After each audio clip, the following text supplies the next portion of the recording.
નમસ્કાર મિત્રો, સ્વાગત છે તમારું અમારી યુટ્યુબ ચેનલમાં.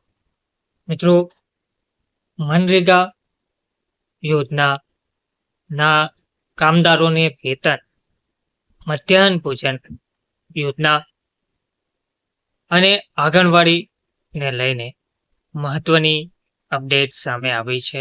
વંચિત સમુદાયના લાભો નેતાઓ અને અફસરના ખિસ્સામાં જોવા મળી રહ્યા છે.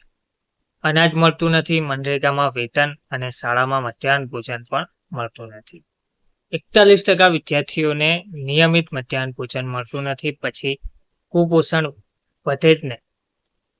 વિગતવાર જોઈએ તો ગુજરાતમાં વંચિત સમુદાયમાં ગ્રામીણ નાગરિકો માટેની યોજનામાં કઈ હદે ગેરરીતિ થાય છે તે અંગેનો સઘળો કાચો ચિઠ્ઠો અન્ન અધિકાર અભિયાનના સામાજિક નિસ્બતકારો દ્વારા શનિવારના રોજ અમદાવાદથી જાહેર થયો છે. એનજીઓએ 7 જિલ્લાઓમાં કરેલા સોશિયલ ઓડિટમાં કહેવાયું છે કે અનેક ગ્રામીણ અંતરિયાળ ક્ષેત્રમાં સરકારી અનાજ મળતું નથી, મનરેગા હેઠળ કામ કર્યા પછી વેતન ચૂકવાતું નથી અને શાળાઓમાં મધ્યાહન ભોજન નિયમિતપણે મળતું નથી, જેથી રાજ્યમાં કુપોષણ વધી રહ્યું છે. વર્ષ 2003થી લોક સંસ્થાઓ અને કર્મશીલોના સહિયારા મંચે દાહોદ, મોરબી, ભાવનગર, પંચમહાલ સહિતના જિલ્લામાં સરકારી યોજનાઓના અમલીકરણ સંદર્ભે કરેલા સર્વેક્ષણના અહેવાલને શનિવારે જાહેર કરાયો હતો, જેમાં કહેવાયું છે કે જેમની પાસે રેશન કાર્ડ હતા તે 90% ધારકોએ છેલ્લા 3 મહિનામાં નિયમિતપણે અનાજ મળ્યાનું કહ્યું.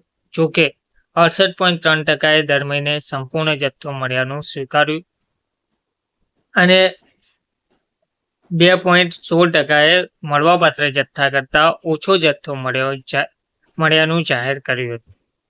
સરકારી રેશનિંગની દુકાનેથી મળતા કઠોળ અને તેલ વિતરણમાં પણ આવી જ ધાંધલી રહ્યાનું તારણ છે. માત્ર સરકારી અનાજ જ નહીં, મનરેગા યોજના હેઠળ કામ કરનારા 95માંથી 78 લોકોએ પોતે કરેલા કામો માટે ચૂકવણી કરવામાં આવ્યાનું જણાવ્યું હતું, પણ 10નું વેતન બાકી છે અને 7 નાગરિકોને તો વેતન અંગે ખબર નથી તેવું જણાવાયું હતું. આવી સ્થિતિ મધ્યાહન ભોજનમાં કામ કરી રહેલા ઉમેદવારોની પણ છે, કર્મચારીઓની પણ છે. મોરબીના સર્વેક્ષણમાં 41% વિદ્યાર્થીઓને નિયમિત ભોજન ન મળવાનું કહેવાયું છે.